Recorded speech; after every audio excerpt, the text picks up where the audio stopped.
already. I don't know if I can hack this. I don't know if it can hack this. Right, but welcome to the Geek Battle show here on the Extreme Improv Xstreamed YouTube channel, as well as the Geek Battle YouTube channel. So yes, we are 1 week removed from when I discovered that StreamYard were not very good people, quadrupling the price stealthily without telling me. But I got my refund as the update there. I wrote to them and gave them a piece of my mind. And now I'm on. This is a different platform. One second, Nick. There's been a lot of rage building up here. Hold this thought. Hold this thought. And so now we are still on all of the same platforms we were, but we're gonna. This is very experimental. I have no idea if this will work. Our arms are disappearing. You know, Cap took a while to get here, but he made it. So hopefully it's already going to be a case of not saying restream, and we will be able to geek out. So, give it time, David. Give it time. Give it time. But as always, we should go to the intro credits.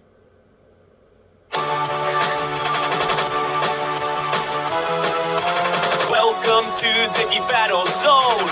We discuss comics and puny minds are blown. We debate Marvel versus DC, Skeletor, X-Men, and Ron Weasley. Judge David slams down the gavel, and Cap dreams of Henry Cavill. It's a Geek Battle stream, enraged as we assemble our Geek Avengers team. Welcome to the Geek Battle party. We are the Justice League, and our Batman is Marty. Say hello to Tim, as movies are greenlit. Every new movie, Dev's already seen it. Xbox, Star Wars, and Star Riders. He-Man, Star Trek, and David loves spiders. We battle as Marvel, and Disney loves Blink. And we try to crown the Geek of the Week. It's the Geek Battle Show. Welcome to the Geek Battleground, where we use the Force and the One Ring is found. Cap is wrong about Resident Evil 6. Everyone watch out, cause oh shit is big. Gerald and Tim and Diz will try to win at the Geek Battle quiz. David and Dave will confuse their crew as they dive in the TARDIS of Doctor Who.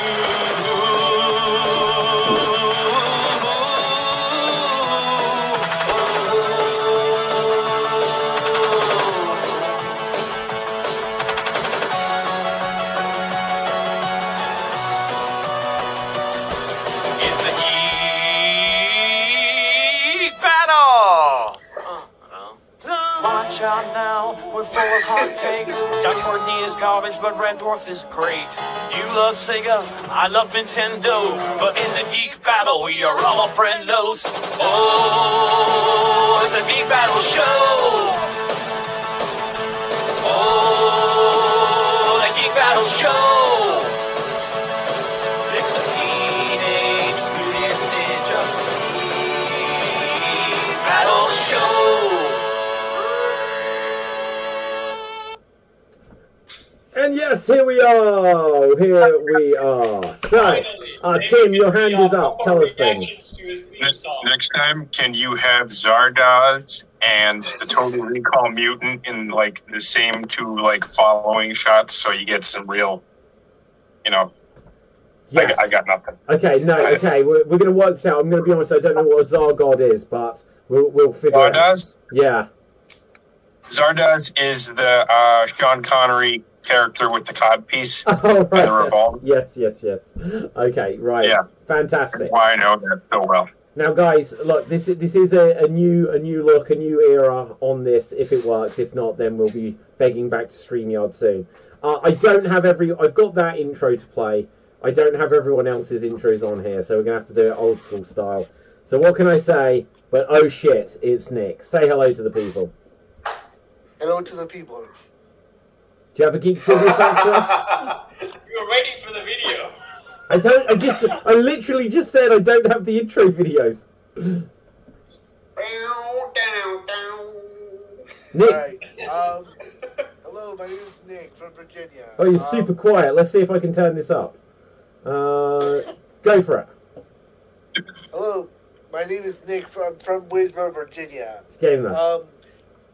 And my geek fact of the week was about 7 or 8 years ago. Daniel Radcliffe, the kid who plays Ron Weasley, I can't remember his name, and Emma Watson decided to, while they were hanging out in New York, decided to put on costumes and go into the Harry Potter store without announcing the store and just like walk around on a random like Sunday. What the? Just keep talking. I'm experimenting. And just like walk around and just hang out. They didn't tell anyone. They were just hanging out. But they were taking pictures. Like they were taking selfies, which a lot of people do because they're really pretty big touristy store. And then they posted them on their social media the day after.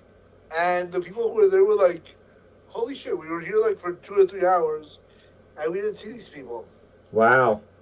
Do you know what that reminds? So that who was it? Emma Watson and who else? And Daniel Radcliffe. It was Radcliffe, the kid who plays Rupert Grint. I couldn't remember his name. Wow. And yeah, they just put on like baseball caps and like coats and stuff, and went into the Harry Potter store. That's very cool. But people often don't recognize celebrities when they're that close to them. 1 second. Let's see if I can find it. Maybe they don't have all the makeup. Let's see if I can find this image. If it is going to be what I'm looking for. So yeah, look at this. Now let's see if I can get the screen sharing to work. I literally don't know how to use this yet. But I'm going to invoke his name first in this new era. Henry Cavill. There we can see he stood in front of the Batman v Superman poster, dressed as Superman, and no one recognized him. Which was absolutely crazy. New York?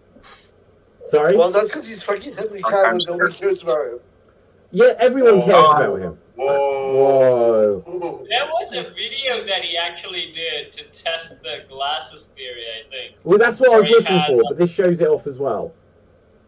Yeah, but in that one, people did recognize him without the glasses. No, people without the glasses, they didn't recognize him. But when he put the glasses on, it was like, hey, you look like that guy who played Superman. So maybe it's the glasses of Superman that gives away identity. Yeah. Now, on that note, Capital Fave, say hello to the people. No, I want my intro. I don't have it.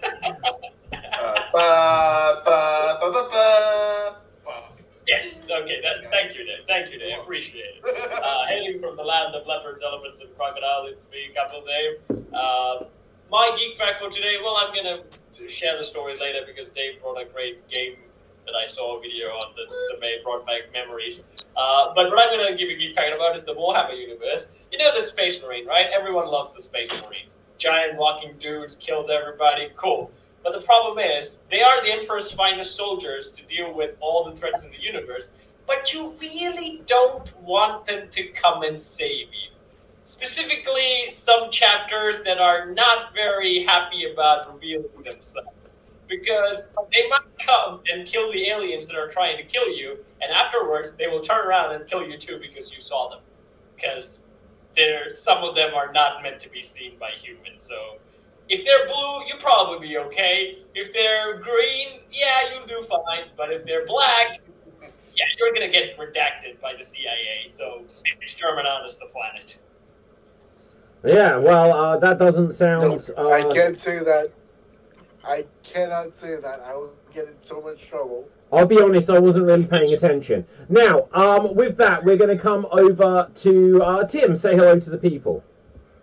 Hello to the people. My geek fact for the day is Gene Roddenberry had some issues with the Wrath of Khan movie because it had some more battle scenes than Gene Roddenberry would have liked, even though part of that movie was so well received by audience members. Oh, wow. So, and that was with the Wrath of Khan? Yes, the Wrath of Khan, the one without Benedict Cumberbund or Cumberland Farm, or Cumberbatch. Yeah. Okay. Cumberbatch, thank you. Joe Cumberbatch. Yeah, I don't understand when that film, there was like a time period where everyone got like, when I say everyone, like people on the internet got really angry. They got angry at that movie because they were like, we know he's playing Khan, why are they trying to hide it? It's like, well, whatever, right? But people got angry. Well, yeah. Yeah, I mean, I guess the internet sometimes it's a place for emotions, not thought. Oh my god, so that is a good way. Unfortunate in some cases. Yeah, that's a really good way of summing it up. We all humans believe we are controlled by logic, but we fail to realize we are slaves to our emotions. We're coming up with some deep stuff today there. Now, Dave, Nanu, say hello to the people. Hello to the people. I am Dave MC here in Paris, France, and my Doctor Who fact comes from the third Doctor this week, as there was an episode, Death to the Daleks, where the Daleks lost the power of their weapons. They weren't able to use them. In fact, no power was able to be used on the planet that they were on, so even the TARDIS was drained of energy. So the Daleks came up with a ingenious change of weaponry. They came up with machine guns that they could use instead of energy weapons. To test these weapons, they actually shot and blew up a tiny model TARDIS. Wow. And it is in the episode. That's very cool. When they test it, it is a very small model TARDIS, and they blow it up. And they go, yep, we destroyed it. Wow. So did they finally realize exterminate and then boing one shoot is a very bad strategy? No, it's just because the whole planet is in the episode. I don't want to spoil it if anyone wants to watch it, but no, we don't. The planet is draining energy from pretty much everything, from spaceships, from the Daleks' weaponry, even from the TARDIS. Yeah. Also, before I forget, David Bostansky. Yes. Bow ties are not cool. Wait a minute, Nick. I was very specific. Hang on a second, Nick. I very specifically was about to tell you that bow ties are cool. Right. So, with this, guys, let's move on. We can have some hot takes and things today. There's a bunch of stuff. There's like so many news headlines that caught my attention when looking for stuff for this today. Stuff about what's happening with the new Superman legacy, the whole take on how things are going to work in the DCU in terms of continuity, rumors and, well, not just rumors, but actual stuff being said about what's going into the new Lord of the Rings, the Search for Gollum movie, and there's a trailer for the Doctor Who Christmas special for this year. I would say we would watch it, but I haven't worked out how to put the force field up. And I think also, BBC are going to... the War of Rohan Lord of the Rings trailer is out too. The trailer of movie is out too. I think it's on December, I think. Yes. Okay, sorry, just to interrupt one thing. Nick, as a heads up, I've just discovered that the private chat comes up, so it will be public chat if you do that. So we need to rethink our private chat window. I don't know if I can move it. It literally just flew up onto the screen. So you can minimize it. I'm good. Yeah, okay. You can minimize it. No, but it doesn't matter because, look, to get it on the Geek Battle YouTube channel and the Extreme Improv YouTube channel, I have to do like a screen share. And so it doesn't matter if I minimize it or whatever. When it pops up, it's visible, just as a heads up to all of you. I'll experiment. I'll see if so I I can can't curse on the channel. Got it. Yeah. I can't curse in the chat. Yeah, exactly. So, sorry, I forget where... Yeah, there is the new Lord of the Rings film out, and that's out in a week's time or something.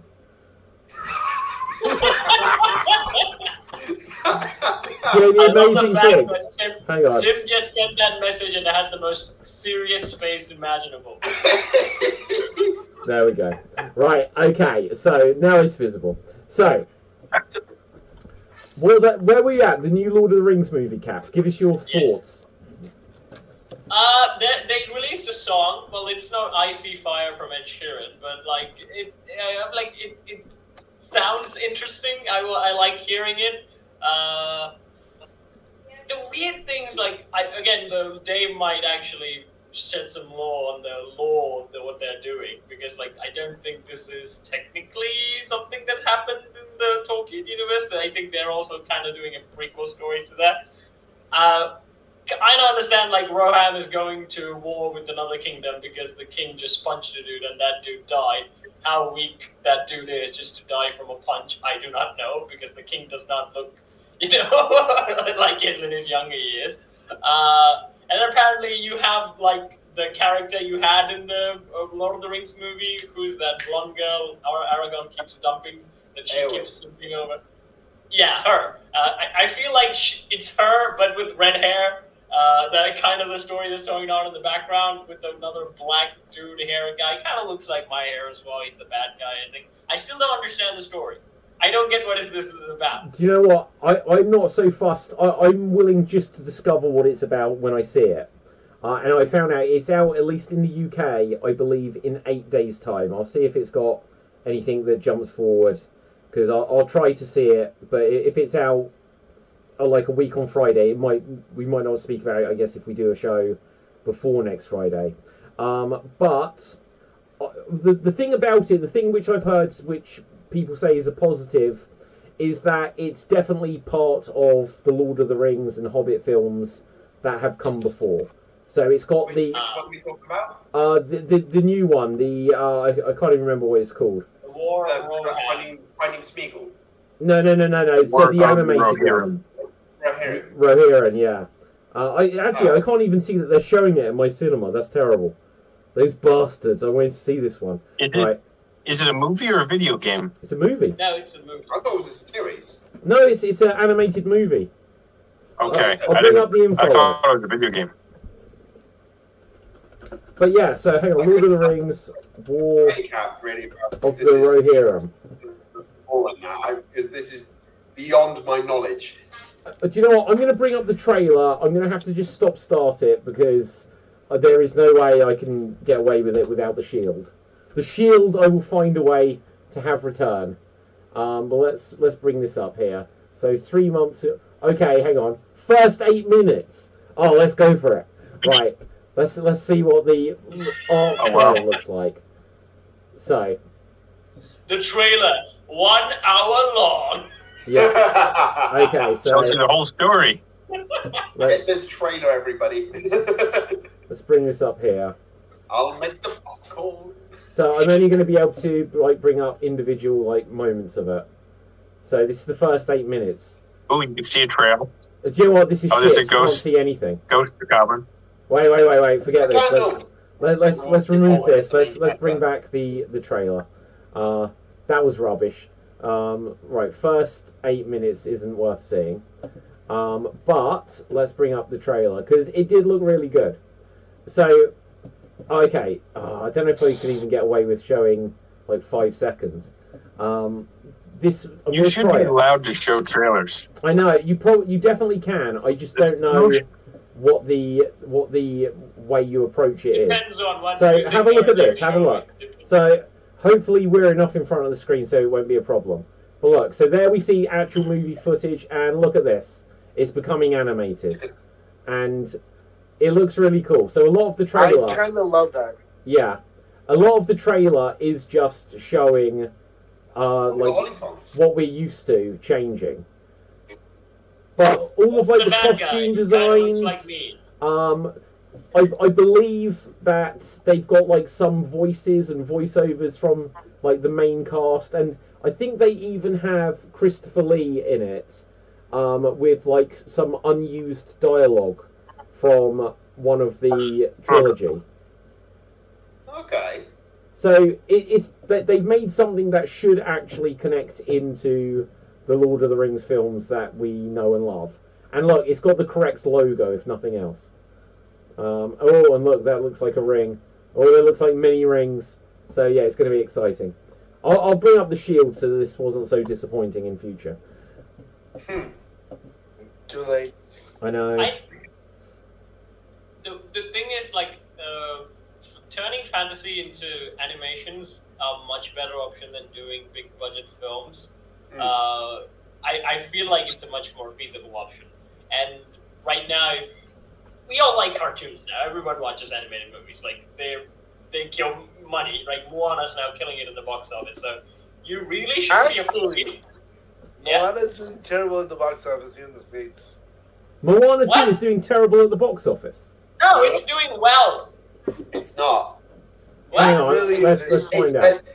Last I checked, it was doing 250 million, which sounds like a lot, but it's not. Wait, it's just out. Yeah. You know what else is just out? Wicked. You know how much Wicked did in the first showing? I am pretty sure that like, I would say Disney musical would definitely outrank Universal musical. Do you know what I completely... Sorry, I had to laugh. Wait. Sorry. Moana 2 grosses 389 million, highest global box office debut for an animated film. Even higher than Inside Out 2. That's why I'm Yeah, like Moana is killing it. So look, it says it's besting in. Okay, yeah. Right. Okay, so it's besting out Inside Out 2's own record, setting by almost 100 million. Wow, that's crazy. Look at Wicked, please. Hey, look at Wicked. What, the box office? Yeah. Okay, I'll look this up. But like, I was going to get onto Wicked at some point. Like, I've seen Wicked. We can discuss if you've seen it as well, Nick. Right. Wicked is great. Let's see if I can find the information. Okay, so between the two movies... be sure to tell me what did it gross when it came out recently. Not after a couple of weeks, recently, like Moana did right now. That's what I'm asking you. Okay, so like, how much has Wicked made at the box office? God, it's so hard to find like proper facts here. So in the US, global box office for Wicked so far is 360 million. So look, movies are doing good, guys. Movies are doing good. That's what it tells us. Movies are doing well. Yeah. Okay, so Nick, does anyone want to work on a screenplay with? Go on, yeah, Tim. Go on. What's pitch your idea? Does anyone want to work on a sketch with me called? It's about toilet sales in the Wicked universe, called Wicked Pissa. Love it. Very sorry. Okay, so speaking of Wicked, though, Nick, have you actually seen the movie? Yes, I've seen the movie. Has anyone else here seen it? I have seen it. My wife has. Your wife watched has? it last night. Okay, swap seats, Dave. We want someone that's actually useful here. Right, now I'm joking. Oh, now, so you want this one over here? Yeah, of course, always. Right, so, Nick, give us your thoughts. I really liked it. You know how much I liked it?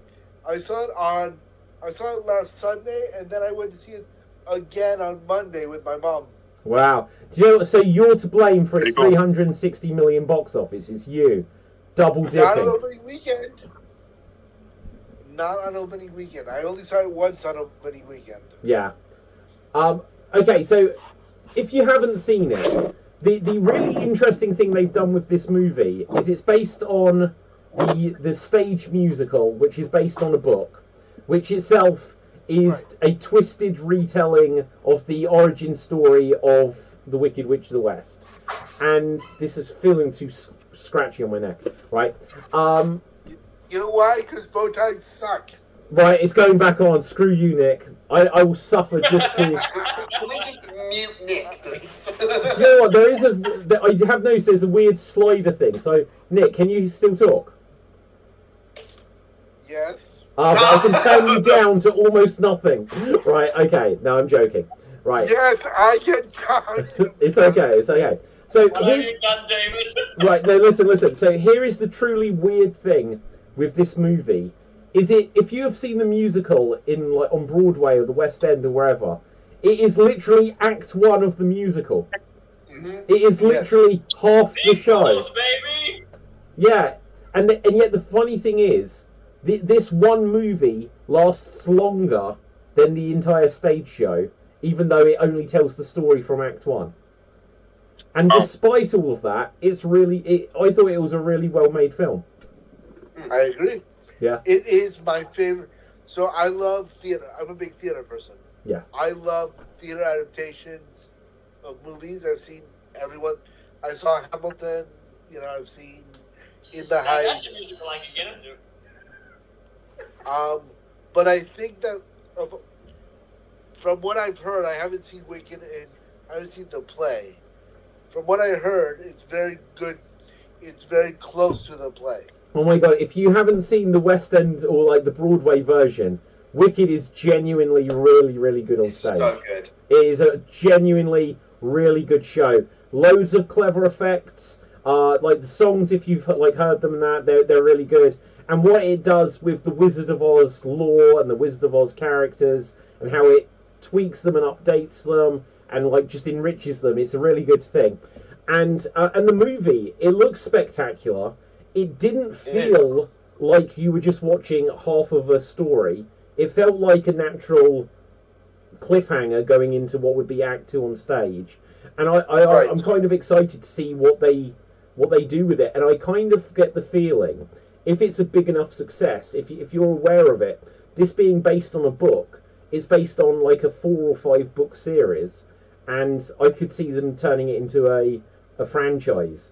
And the one thing I'll say, which I felt was a shame, this is no real spoiler, it starts with I'm melting, basically. So they announce that the Wicked Witch is dead, because this is then the backstory of it. And you do see a split second of Tin Man and Dorothy and stuff like that. And I was just like, I know that's like the definitive, you can never recreate it, but it almost felt like, to make this whole thing complete, they should do this visual look, this quality remaking of The Wizard of Oz at some point. I would like to see that, yes. Didn't they already do with Wizard of Oz? What, with the Muppets? That doesn't count, right? The one that's the best spoof one is Tom and Jerry Meet the Wizard of Oz. Oh my god, I've not seen that. I've seen that one. It's so funny. The cartoon violence in it is hysterical. Like there's you know when the witch is writing in the sky, "Give me Dorothy." Yeah. One of the characters goes, "Well, at least they've forgotten about you, Tom and Jerry," and he goes, "Please hand over Dorothy." Oh, and Tom and Jerry. Oh wow. I think Tom and Jerry also have done the Charlie and the Chocolate Factory as well. Oh, that's a trip and a half. Yeah, there's you know that scene where there's like they're going on a boat and there's like Charlie's giving you weird poetry. In this time, it's by what's the mouse is called? What's the tiny mouse is called there? Well, Nibbles. Tuffle. I think it's Tuffles. No, the tiny mouse is Nibbles. No, his name is different now. What? You say they've changed the name? They changed the name to like Tuffle or something. His name's not Nibbles anymore. Why? I need to look this up. Both of them sound accurate to me. Wait a second. Okay, also known as Tuffy. When did they change this name? This is sacrilege. Oh, yeah. Wow, I can't believe that. When did they change this character's name? He's giving you the creepy boat monologue in the Tom and Jerry, Charlie and the Chocolate Factory. Even made an appearance in that. Wait, are you sure he's not just like Tuffy in like when he's like a French little mouse? I don't know. Oh wow, I need to find out. Nick, what have you got for us whilst I Google this? My favorite thing about Wicked is that one of the finale songs that they sing, they actually did not do it. They didn't lip sync it. They decided to sing it live because they're fucking badasses. Was that Defying Gravity? Yeah. At the end of the show, they were like, we could lip sync the song. Wait, what do you mean they didn't lip sync the song? The whole thing is like a CGI monstrosity. Right, but Defying Gravity is sung live on the set. They did not lip sync. But this is no spoiler. It's called Defying Gravity. She's flying on a broomstick, and it's definitely CGI. Is she on a studio recording, or is she in a studio recording booth, or is she like in the stage singing it and they... She's on the stage singing it. She didn't do it like... She's on a green screen. The green screen part was added after the fact, obviously. But the Defying Gravity scene was recorded... The vocals were recorded live. Right, I want your opinion, because the missus brought it up last night. The Prince character, whose name escapes me. There's a Prince? Apparently he didn't sing really good. Is that true? He did. Or you think he sang really good? He sang really well, yes. Okay. Yeah. Anyway, it's definitely worth seeing. I really enjoyed this movie. If they redo Into the Woods, I'll probably get into musicals again. But oh my god, Into the Woods? You don't mean the movie? What the hell is wrong with you, Cap? Into I've the seen Woods the stage version. Shut up. was. I like the stage version. Hang on, wait. I've definitely told this story before, and everything is sort of tying in. You fell asleep watching the movie. No, I didn't fall asleep watching the movie. I didn't fall asleep. I paid. I don't have it. I was in the cinema watching Into the Woods. I was so bored, I literally got my phone and started watching Tom and Jerry on it, and that is a true story.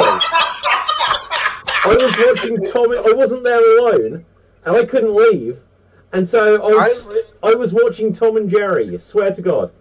Was it a case like you just walked in? You're like, all right, this guy went to watch Into the Woods. Lock the doors. Not letting him out. Only give him Tom and Jerry. Yeah. All right. I'm going to say one thing about that. I would say there's a 1996 stage version is actually available on YouTube. That's where I actually saw it, and I like the stage version a lot better than the movie. I saw Into the Woods opening night at the cinema, and I enjoyed it. And then I heard the soundtrack from Broadway, and I'm like, fuck, the soundtrack is way better than the movie. The movie was advertised as like a Johnny Depp movie. I thought it was going to be. I was like, oh yeah, Sweeney Todd, and he's in it for like one scene. Yeah, the wolf. So in the Broadway, I think the guy who plays the prince is the one who's also playing the wolf. Yeah, they double cast it. Yeah, I would say, no offense to Johnny Depp, I really like him in most movies, but like, yeah, he could have done better, like the prince guy from the stage play, because like he was much funnier. So I don't like Johnny Depp other than as Jack Sparrow, but I do like Helena Bonham Carter. But they're everything together. Was she in it? Was she in Into the Woods? I don't think she was in Into the Woods. It was Meryl Streep, I think, played the witch. Yeah. Yeah. I think Helena Bonham could have been much better than Meryl Streep. Sorry. I don't know who was in it. I don't know. Never watched it. Don't watch it. It's terrible. I recommend the stage version. It's available on YouTube. 1996 version is available on YouTube. Of course, I'm not going to watch it. You don't like James Corden at all? I gotta know that. Oh, I okay, don't Nick. like James Corden. Did you like him in Doctor Who? No. Oh, I like that episode. I really like that episode. Right. But before I leave, I did like that episode of Doctor Who. There you go. Good night, guys. Right, bow ties are cool, Nick. Right, okay, so. You're wrong. Hey, you've got to go, Nick. Bow ties are cool. Right, so, anyway, let's have a look. If you've got some more hot takes, we can get to them as well. But one of the things I did want to get... Why am I still here? Why are you still here? Do you not know how to... Nick! We can't get rid of him. I don't know if I kick you out, you may never be able to return. Turn on your cloaking shield, Nick. How do you normally leave? Yeah, but still working. Let me see if I can pull up something. Yeah, Close the browser. Close the browser. Nick, are you on a browser or a smartphone? I'm on a browser. This is so funny. Nick is trapped in the stream. There should be a button on the browser that says leave. I'm on a smartphone on the browser. Hold on, I'm rejoining. Rejoining? I've had enough. You never left. Right, he's gone. Right, thank God. Now, so anyway, the other thing. Wait, he's back. Oh my God, he's back. He's back. What is going on? There's two of him. Oh my God. How did that happen, Nick? You have entered the. We're in the multiverse of Nick. Oh, he's gone. Well, there's one of his shadows. Maybe he closed another browser. Let's. He left his shadow demon. Okay, remove from shadow stream. demon. And boom, he's gone. There we go. There we go. So, guys, one of the things that... well, do you know what? We're having, like, a weird chain conversation. Because one of the stories I did see that just caught my interest, I haven't read it yet, is apparently a new Pirates of the Caribbean film is leaving the door for Johnny Depp to return. So... But wasn't the idea that when there was all of his court cases and stuff, that they were going to make one with Margot Robbie, and they pulled the plug on it at a certain point? And didn't he say that he would never work with Disney again because they ditched him? He would, after the way they treated him, he doesn't want back in. Although I would say a big fat money check could change that opinion. What, like Sam Neill in Jurassic Park 3? Could be. I like Jurassic Sam Park Neill 3. in Jurassic World. Right, I really like Jurassic Park 3. It's much better than I Jurassic don't want to Park do a 2. business with you people. Sam Neill I hate didn't you want to all. come back for Jurassic Park 3 until they promised him a lot of money, to which he's like, okay. Yeah, I'll do it. Right. Okay, so yeah, I don't think there's anything... The sources say they've not engaged with Depp as yet, so this is a non-story. It's a non-story. Guys, do you have any hot takes or things that you've picked up on about Cap? After I watched Dave's play of Prince of Persia, which you can check out on his YouTube, it reminded me that a friend actually gave me that game. And the time, like, he had it like for years, and he told me, like, this is a game, Cap, you cannot beat. I had this game for years, and I couldn't get past one level. You won't be able to do it. I was like, at that time, like, I played a lot of games. I was like, I can do it. Give me. So I was expecting something to be really hard. And when it gets to the point of the game where there's a scene where they're like the sand monsters, people turn into sand monsters in the game. And it is a tricky point because things like, it's not just, kill them and the game is done. They would come back. They would keep coming back even after you kill them and kill them. The thing is that you have to use your sand dagger to suck them out. I'm thinking it wasn't that clear, but it did pop up, like even when Dave was playing it did pop up, like use the dagger to suck out the sand. I was like, okay, I sucked it out. And I got past that level. I kept playing the game, and I assumed, where is this hard level that I cannot pass? Okay, then I went to the guy, yeah, I've been playing the game. Is the hard level like later on? No, it's in the front fight. The king turns into the monster. You can't get past it. Well, I just did. And he had the biggest shocking but like angry expression on his face because like he had this for years, guys, and he couldn't get past that level. It is... I played it up to the point where, Dustin ends up in a maze, and then afterwards, like, after that I can play it. I can figure it out, and probably something happened to the computer as well. That's the only point I remember where I maybe didn't play the game afterwards. That was my breaking point, I think, but like, it couldn't have been my breaking point. It could be something wrong with the computer. It was years ago.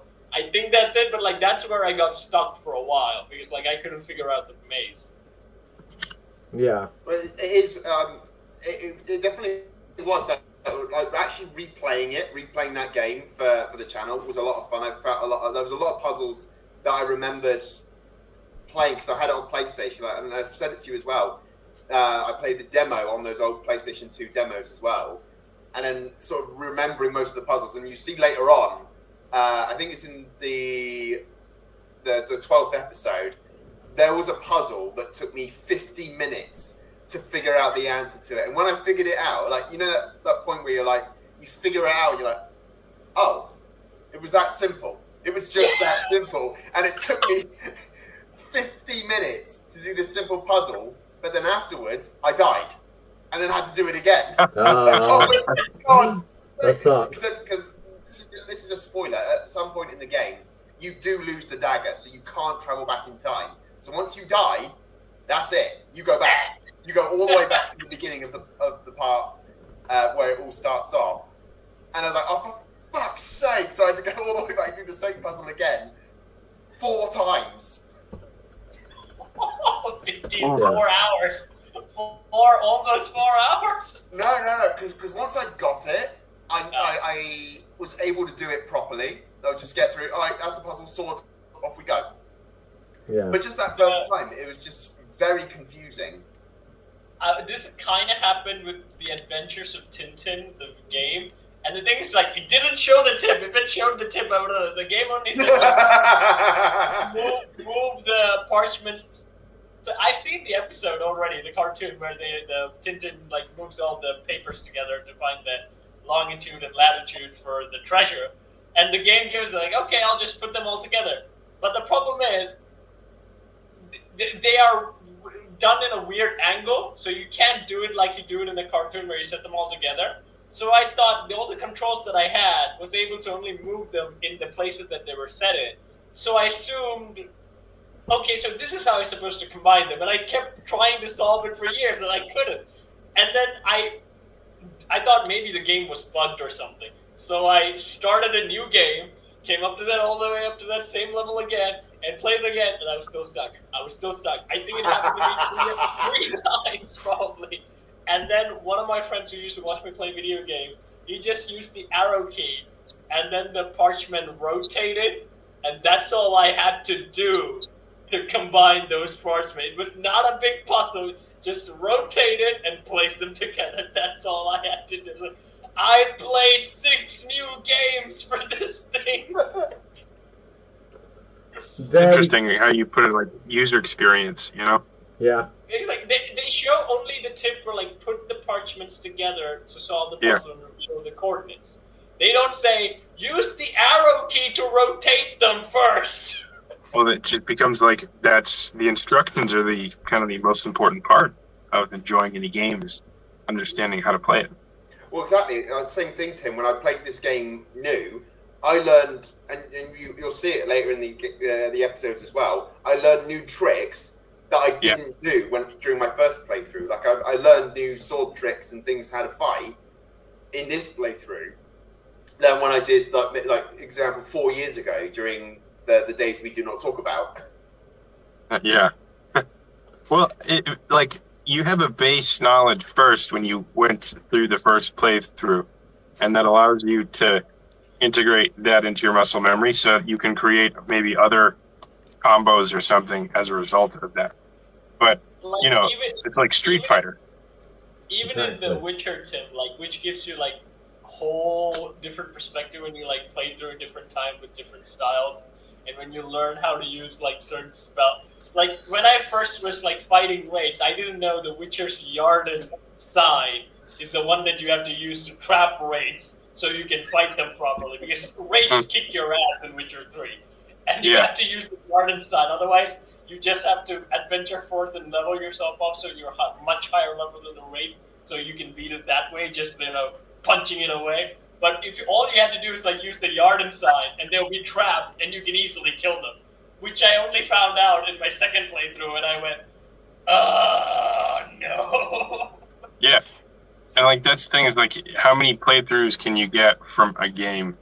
That's part of the design, that's part of the experience. You know, like you see a good movie like the first season of The Witcher on Netflix, you have to watch that over again because it does these time travels, and like now that you've seen it the first time, you can see it the second time with like an understanding of what the character's motivations are. It allows you to see it a little bit deeper and to see how rich the story is, even though it travels like 50 years, 20 years, 2 weeks, you know? So like a good playthrough design like that, if they don't hit the arrow keys to solve the puzzle, that's a pretty serious oversight. Yeah. Now, guys, something I want to bring up. We kind of mentioned about it earlier because we speak about the other new Lord of the Rings film. But there's a really interesting story here. I'm going to give you. I'll read it to you, and then I'll give you my take on it as well. The Hunt for Gollum. So this is like some sort of quotes, or who is this? Like Philippa Boyens or whoever, one of the writers of the original. So Fran Welsh, Peter Jackson, and Philippa Boyens wrote the original like trilogy and the Hobbit films. I'm not saying they wrote the original trilogy. That's Tolkien. But it says here that the story of it says in the film, Aragorn is tasked by Gandalf to find Gollum before he can share any sensitive information about the One Ring with anyone and have it get back to Sauron. Now, I'm going to be honest, that doesn't sound like a strong enough idea for a plot for me. Because we know that, obviously, they find Gollum, they get the information. What happens with Gollum afterwards is probably going to be more interesting. What happens with Aragorn and Sauron, everyone after is going to be more interesting. Why is so much focus on Gollum? What's interesting Oh my god, about people love that character. They love that character. I understand it's a meme, but again, like, it's only good because it's a meme. A meme? That's why Like, the game Tolkien was- didn't write a meme, Cap. David, that game that they did with the god, they thought like Gollum as a protagonist would be such an interesting concept. Everyone's like, "What the hell are you doing?" It would have been What if the it hell are hadn't you been a doing? terrible game. The concept wasn't bad, just to focus on Gollum's story. But here's the quote though. So Andy Serkis is obviously playing Gollum, and I think he may be directing it as well. I might be wrong there, at least producing. And so this is what Philippa Boyens has said, and this is crucial because this quote could really come back to bite them in the ass. She says, "I know Andy wants to work with Viggo Mortensen to bring him back, but also we won't see this like using AI technology. This is about digital makeup, and whether Viggo does it or not depends entirely on how good the script is." So if he doesn't do it, it's telling us that the script was not good enough. Oh dear. Yeah, exactly. So she says, and he doesn't have a script yet. So to be fair to Viggo, let's see if we write a good enough a good enough role that he can find enough in it to see that it's a performance he wants to take on. That's really that you shouldn't phrase stuff like this because he might just decide he's too old or he doesn't want to do this, but everyone will be like, he hasn't given his seal of approval. So it's Maybe a risk. money. Money. Maybe a script had. Maybe there's like a stack of $100 bills or something. Yeah. Like, wow, this is a bad script. I know, but check out this bag full of money. Here's cash. Speaking of that, I gotta go, guys. Okay, pleasure to have you there, Tim. And we'll see you again soon, I'm sure. See you next week if I can make it. Awesome. Love y'all. Have a good one.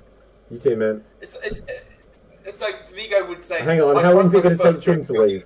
He could leave easy. Right, we're super close now. I'm not breaking anything else. Right, we're super close. Let's see what we can do here. I don't like that. It's too much focus on me. Yeah, that'll do. Right. Okay. So if Viggo Mortensen, sorry. Like Dave was like saying about Viggo Martin, I think we glossed over that. Continue it. Oh, I was saying that Viggo broke his foot during the filming of Lord of the Rings. Yeah. What's he going to break if he comes back and does this film? A hip. He's old. Like, this is the thing. It's like they'll digitally de-age him. And look, Weta Digital are the ones that made all of this what it is today. They were like the ones. You look back. People have shown a comparison between the Balrog in the Fellowship of the Ring and the Balrog or the Two Towers, wherever you see it more prominently, and the Balrog that they had, spoilers if you hadn't seen it, in the Rings of Power, and it was better CGI like 24 years ago. Like it was much better. They spent $1 billion on the new one. Yeah. But you look at $1 billion. something like Jurassic Park. They'll never be able to recreate what they did in that film, and that was when they first started using CGI and live action. What is with this? How has the technology got so... And look, no Terminator film since Terminator 2 has had CGI that looked as good as the second one. No, and even again, that was experimental. Yeah. They never tried... For Terminator 2, they never tried anything like that. Jurassic Park, they never tried anything like that. And yet it looks a lot better than the stuff that we're putting out today. Yeah. And I think there's also one element.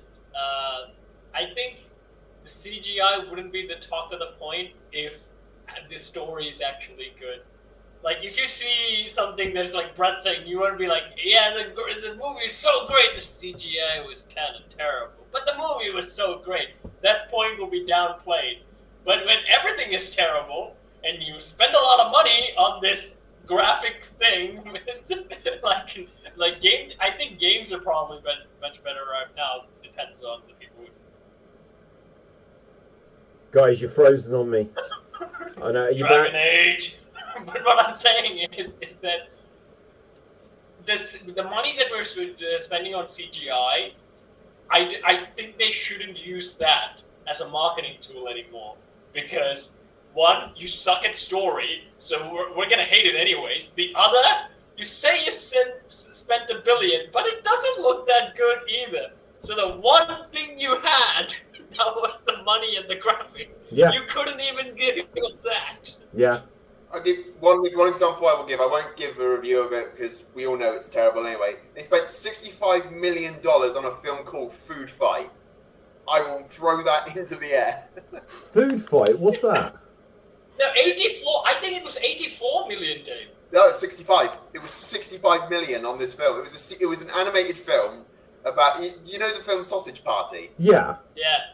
It's kind of like that, only it was, you know, it's more kid friendly. It had people like Charlie Sheen, what's her face, Lizzie McGuire, Wayne Brady, Oh, wow. Christopher was bad. Lloyd, all these stars in it, and it was all. David, The animation is invasively ugly. Wow. I saw that film and I got sick that day. After I finished watching that film, I got sick. I love that you've just combined those ideas. No, it probably doesn't have to do anything with that. Like, I probably had something that I had to eat because, like, I got the movie, I ordered some food, so I get to sit in, eating it, watching the movie, and I'm going, oh my god, this is terrible. I don't feel so good. I think this. I have no sympathy for you, Cap. You subjugated yourself to that. You have no sympathy from me. The cover looked good. The cover looked good. It's like the talking dog dude, and like it is at a super, you know that supermarket carts that you used to get things. Yeah. They was on it, so it's like, that looks cool. I want to see that. The general premise, the idea behind it was they were going to use different icons from like different mascots, like Mr. Clean and Mr. the Twinkie, Mrs. Butterworth, and all these different logos and that. But a lot of the companies said you can't use our logo, so they made ugly, disgusting, and stupid versions of their characters without actually saying, "Oh no, these are your characters." It was just a terrible film.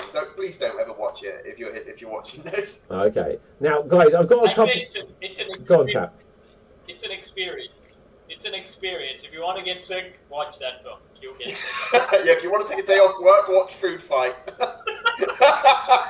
Now, guys, something else for you here. So this is a story of James Gunn saying about the DCU. So something as well is I don't have, like, they don't show this in the UK, and I doubt they show it in France or Sri Lanka. But like on HBO Max or whatever, the DCU began today with Creature Commandos. It's out. Yeah, it's really? It's been launched, and so there are reviews popping up for it, and people are saying it's Suicide Squad by a different name. Is what people are saying. Yeah, Really? it's like Monster Squad. It's like Monster Squad in the World War II or like in the Cold War, I think. Yeah, like. Really? Yeah, that's the concept. Basically, monsters in. I'll see if I can Fighting like World War spot the like the headline I just read about it, but it was basically that this is. But look, let me just bring this up and show you this. Oh, I missed that entirely, guys. Sorry. Right. So look, this is like, is this how you should be launching what you're about to have a Superman movie with? That's the thing that worries me. R-rated sexy. First, R-rated sexy. And you can watch it here. I wish we could. Yeah, But... you know the weird thing, guys? The title and the picture. It's not a good match. What I'm saying is that the title and the picture, not a good match.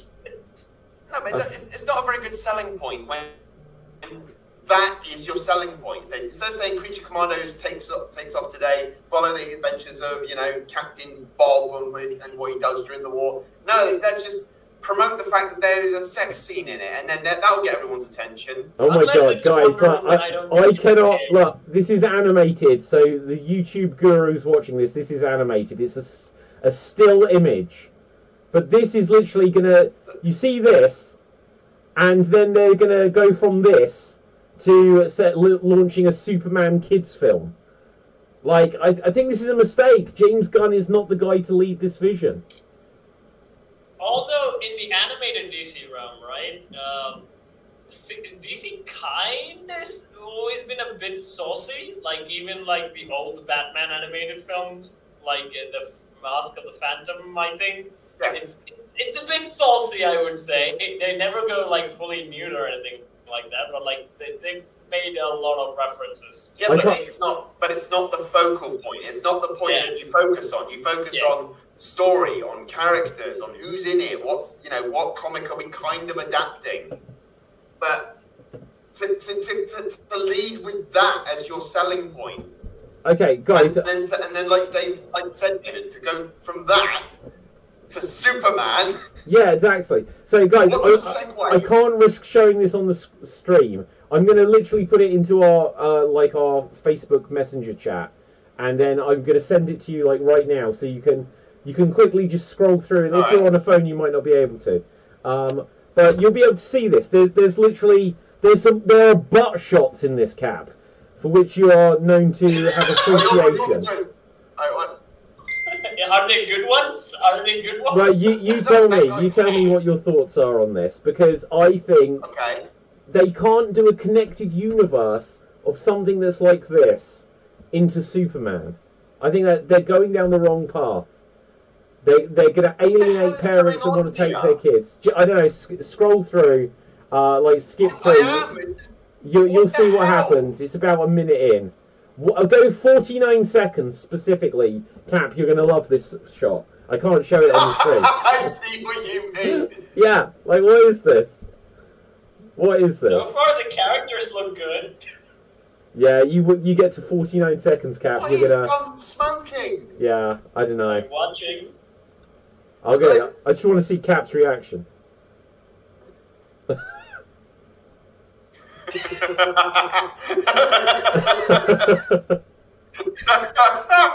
I see the cogs turning. Yeah. Alright. No. Okay. Now we could. Okay, Cap. I don't know. You're pretty. You're getting into it. I mean, so far,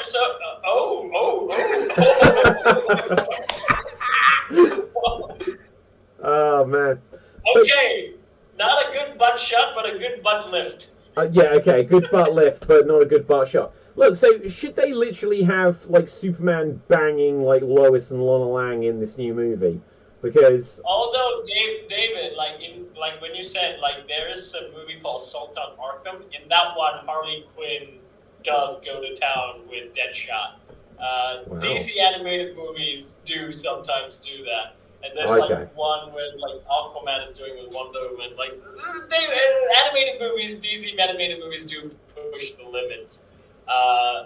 They never showed a butt. This is the first time they have shown a butt. I'll say that. But again, Cap, they're making that the selling point, and just before Superman comes out as well. Yeah. Like, what is the vision? Who is this DCU for exactly?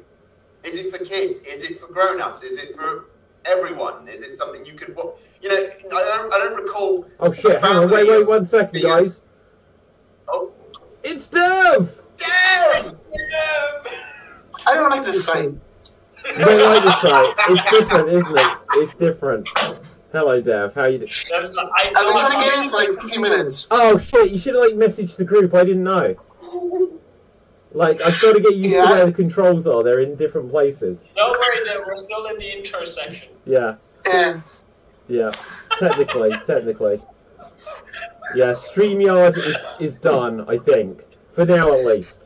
I'm going to be honest. This is a little bit glitchy, but it is a little bit glitchy. But but audio is coming through reasonably well. And everyone, that's positive. I mean, getting into this was the best transition for StreamYard I've ever seen.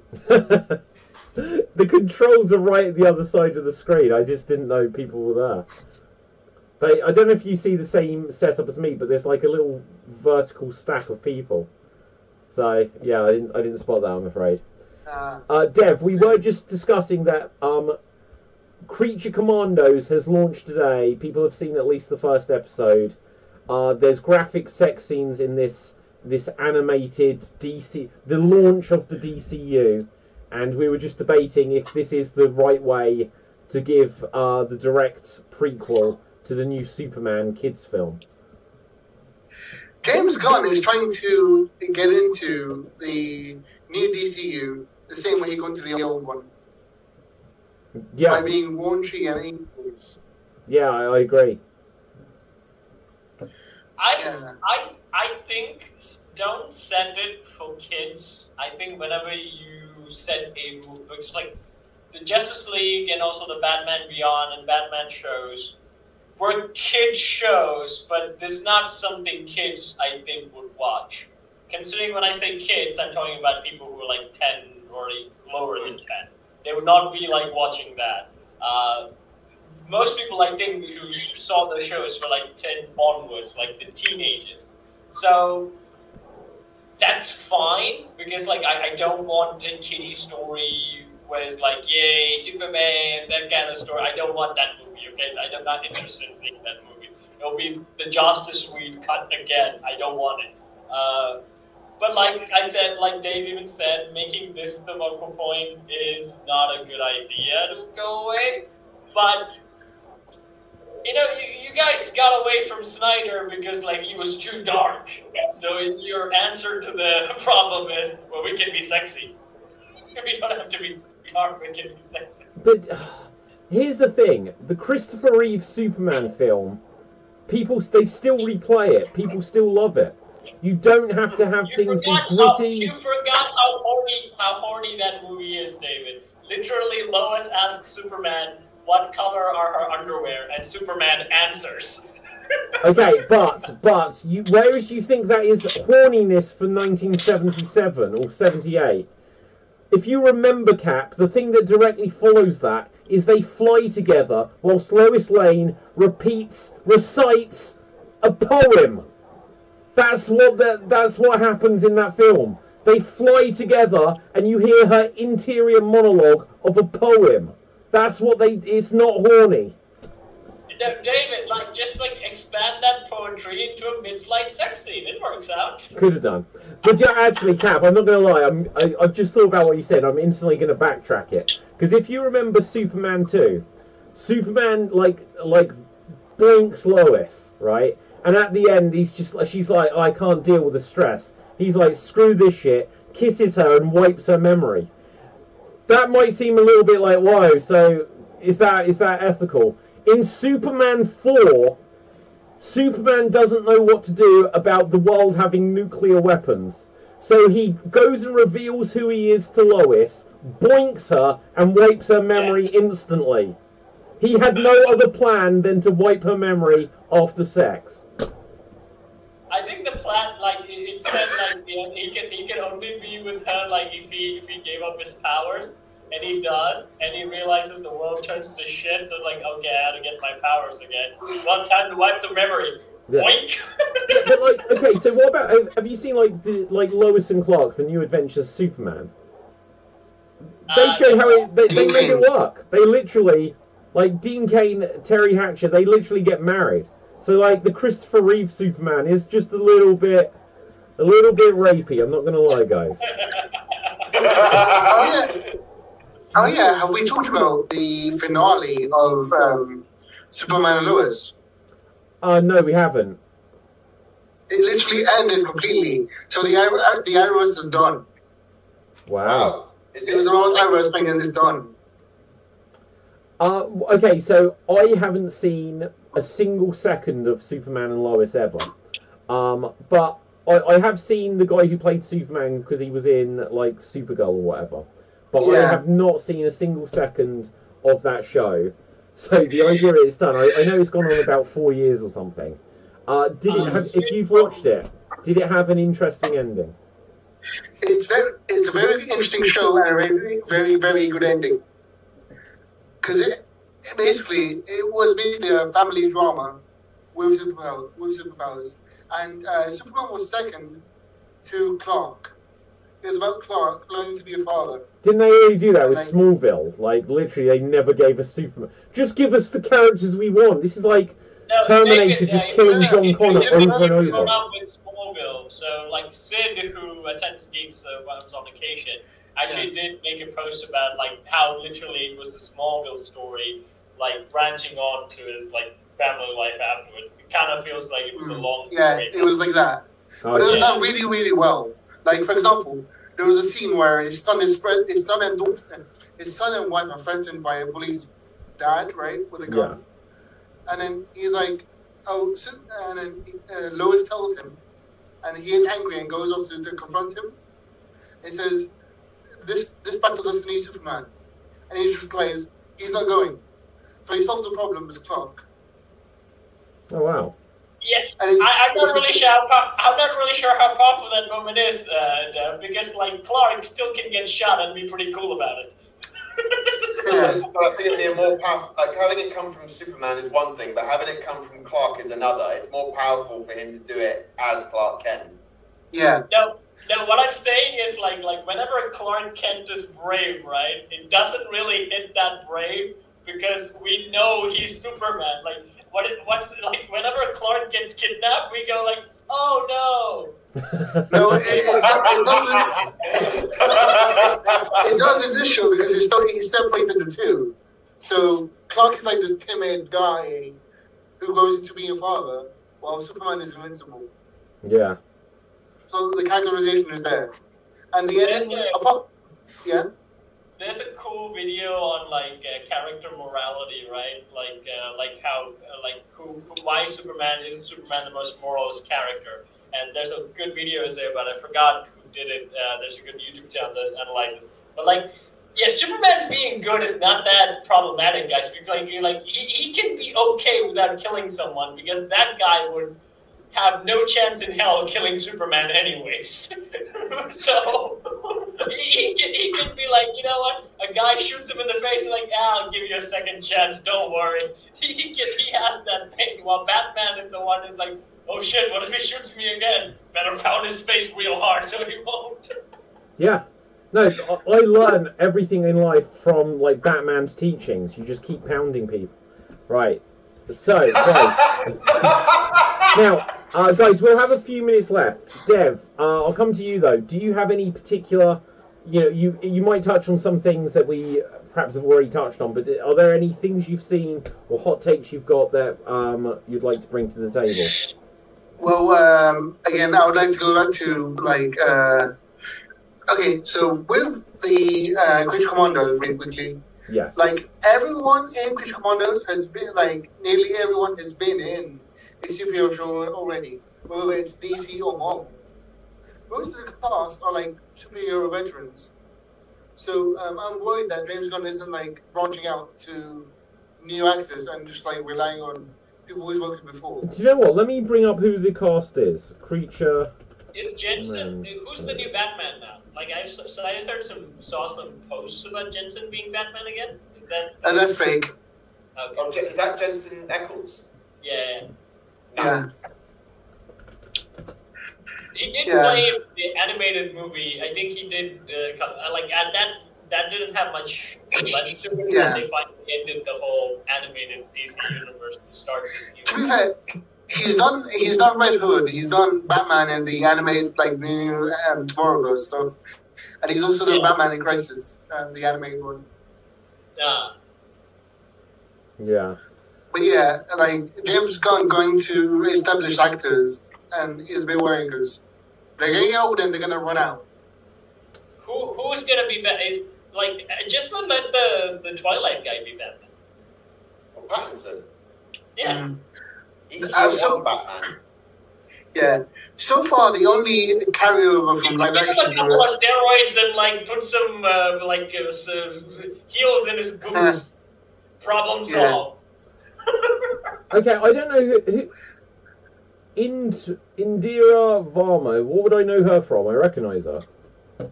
Indira Varma. Yeah, so do I. Let's have a look. See what she's been in. One of the Mission Impossible. Yeah, she's been in at least a couple of Mission Impossibles. Basic Instinct 2. Wow. Let's see what else. TV shows. I bet she's a TV actress. Down, boy. Down, Cap. Down. Right. Oh, she was in a recent episode of Doctor Who. Obi-Wan Kenobi, 3 episodes. So yeah, she's just going to be someone that's popped up in a lot of stuff.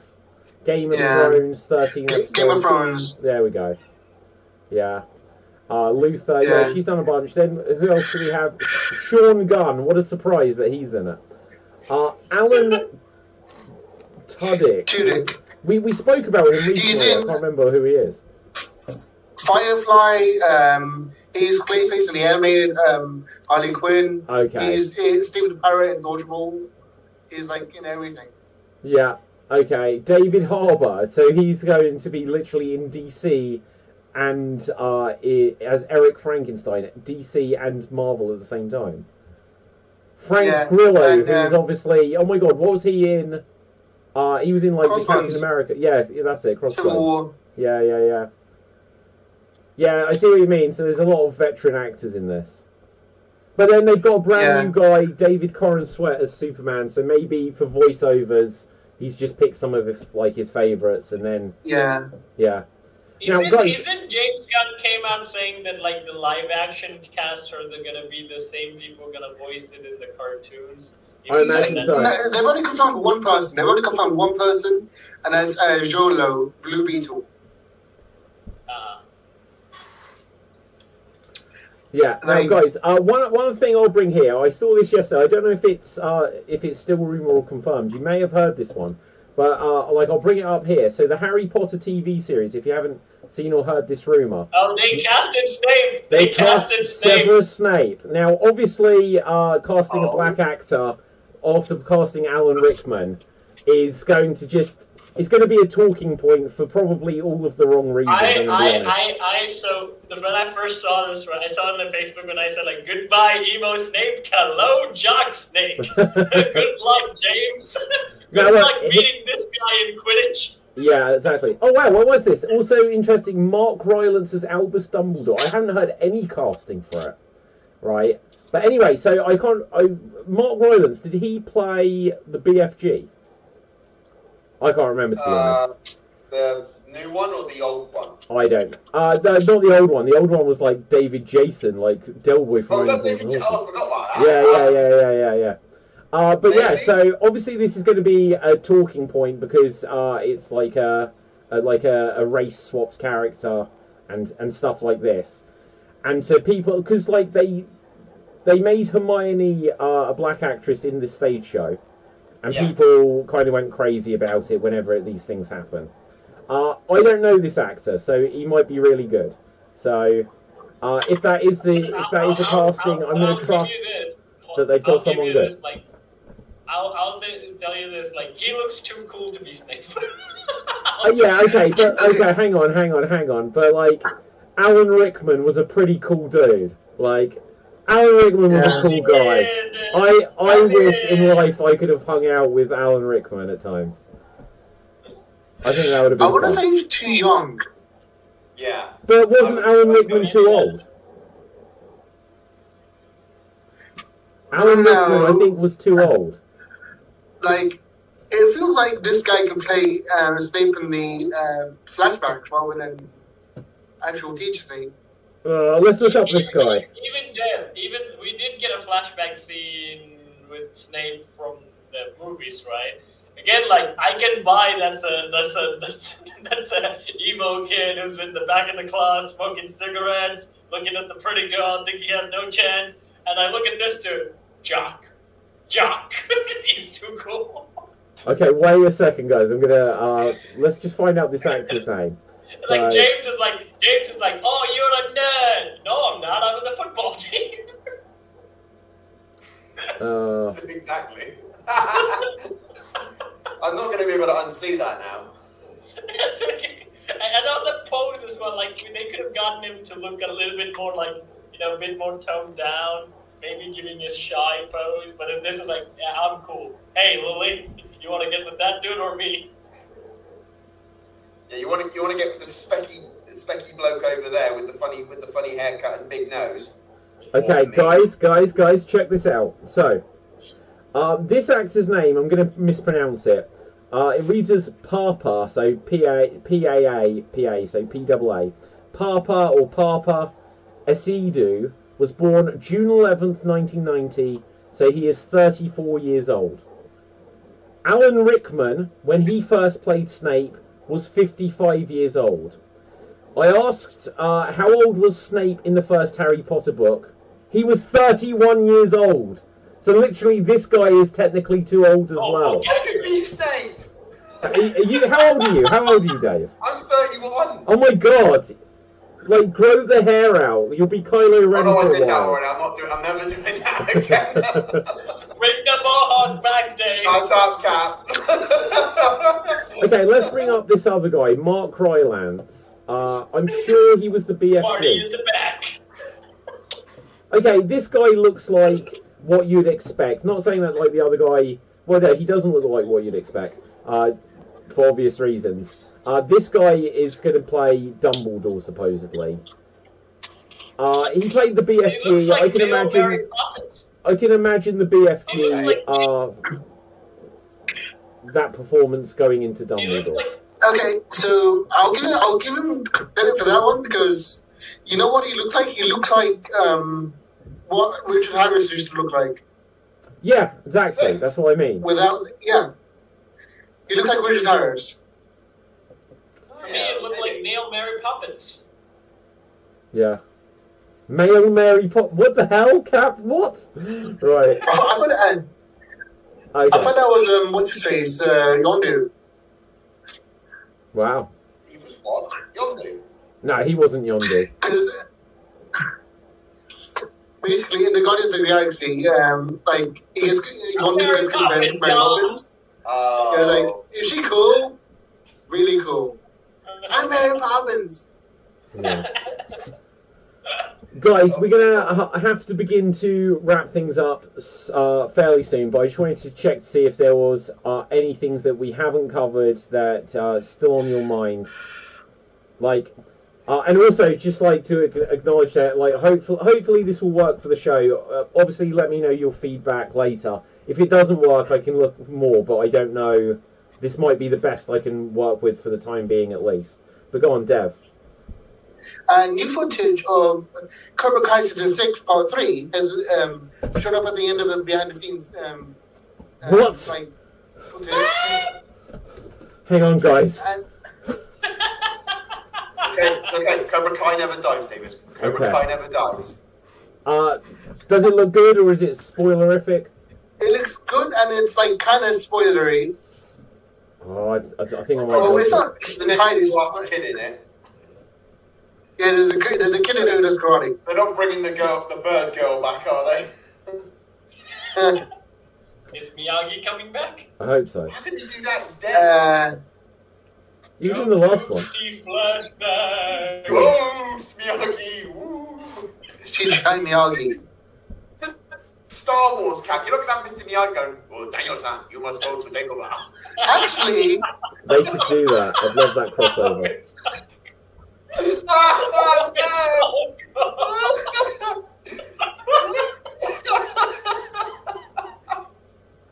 but yeah, David, clip that as the shorts for the Geek Shorts. I'll have to try to remember. very, very minor spoiler that like I'm gonna try to be as vague as possible, right? The only way vague spoiler I can say is they end up back in the old valley. Yeah. Oh wow. Okay. Yeah. Well, yeah, I'd expect it has to end where it started. It has to. Yeah. Yeah. So look, without going spoilers if you haven't seen it, with how it ended, I don't think it's just going to continue there for the rest of it. So it has to end Oh, up it's back not. where it started. Yeah. I would have thought they would have found a way to continue it. Oh, they'll continue for an episode, surely. Like, they're just going to say, after what happened, they're just going to go, no, we're going to go back to California now. No. It might. I think we're going to see that. I think that's scene exactly what continue. happens. That scene I think will that's exactly continue. what happens.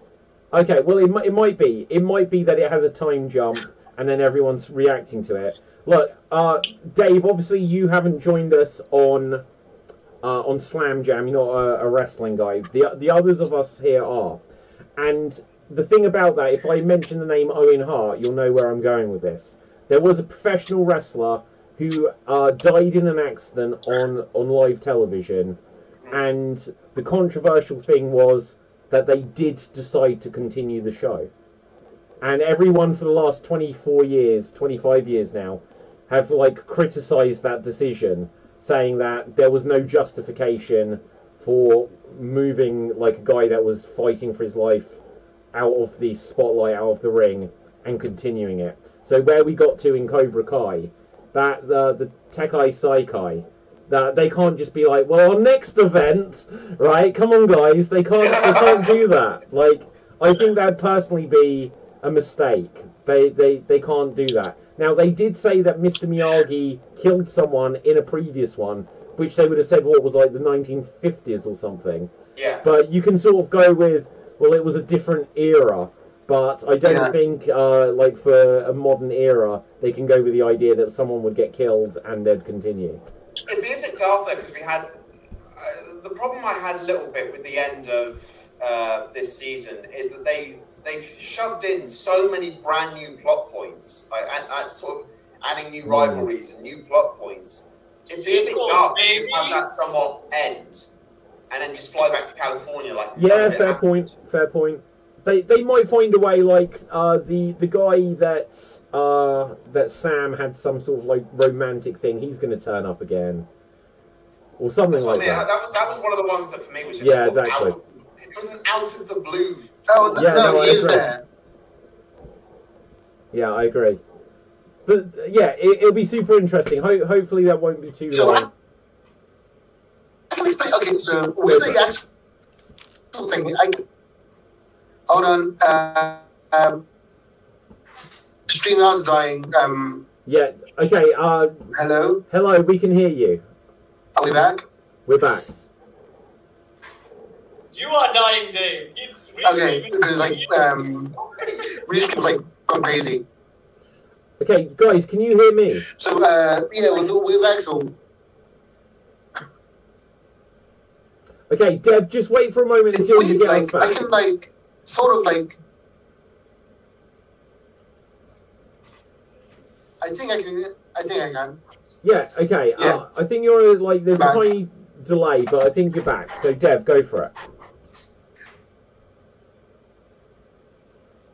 Hello, Okay, darkness, my old friend. With Axel, Okay. I think because I recognize like in real life. Yeah. Situations where I can recognize like situations where like people like Axel who train all their life and like or basically get like abused by their trainers and get like isolated can act like he does when they get like when they communicate with other people from like the outside world basically.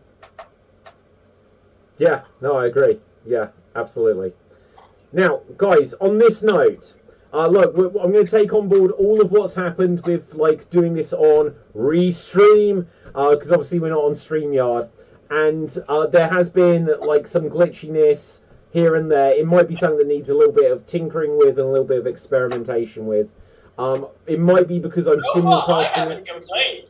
Well, okay, so yeah, so like it's worked. Like somewhat like Cap, you and I definitely are disappearing a bit at times. Yeah, so but like, that's the green screen issue. yeah, I know there's got to be a way to fix that. Like Dave, you occasionally freeze. Dev, obviously, you just had an audio thing. It might just all work out. One thing I'll throw in there, which I guess is relevant, is as I spoke with some of you about a few days ago, I have finally upgrading the laptop, but this is still the old one, just because I've got a bunch of like online work that I've got coming up throughout December, and I can't risk replacing it in the middle of it. So hopefully the new laptop is very powerful, and it will be able to cope with anything I throw at it. I suggest you, instead of replacing it, I say make a copy of it right. Start making copies of your programs right now. Yeah. And that way it will be much easier for you when you do decide. Oh no, yeah, I thank you, Cap. Yeah, I totally agree. The idea is throughout December, bit by bit, I'm going to start reinstalling everything. Well, not reinstalling, installing everything that's on this onto that, so that one day it'll just be a swap. You know. Yeah. But yeah, like it's a beast. Like obviously last week was Black Friday sales, and whereas StreamYard tried to like stab me in the back with a screwdriver, Dave, what happened? They tried that with me as well. They sent me constantly things like, "Oh, get a brand new price." Like after you said the whole thing with charging you £300 or something, they sent me the same thing. Buy our new premium thing for 27. I was like, after what you did to my mate, I ain't doing that. Yeah, you know, it's really it was such a shoddy tactic because I was going on like Twitter and stuff like this, just looking up loads of people complaining about it. It was the prophecy that was sent by Cap, which came true. Yeah, I know, right? Oh, he's going to start church, isn't he? But you know what? I'll also be honest about I've had Restream, which is what I use to stream the normal shows, Extreme Improv or whatever, for like 3 or 4 years. I've been using this, and they've always had this studio, but I preferred doing Extreme Improv with Zoom. When it comes to Geek Battle, because I like screen sharing and some of like these fancy backgrounds and the videos and that, then Restream was better. And this can kind of do it, but I need to play around with it more. So the fact that I've been able to try to combine them, you know, we'll see how it works out. But the new laptop, Black Friday, I got an amazing deal. I'm not going to lie, I saved £2,000 on that deal, which is insane. £2,000 off of what is listed elsewhere. So I bit the very expensive bullet. Uh-oh. What is that? I don't know. I hope it's not a copyrighted sound. That's my mom's phone. I suppose. No worries. Right, guys, we're going to begin to wrap things up, though. So if you have any geeky recommendations, let us know. And hopefully, audience, thank you for watching. We have a bunch of people even watching on Twitter right now, so that's exciting. So make sure you click that subscribe or follow or what have you as there. So with that, Capelthave, where can the people find you and what's your geeky recommendation?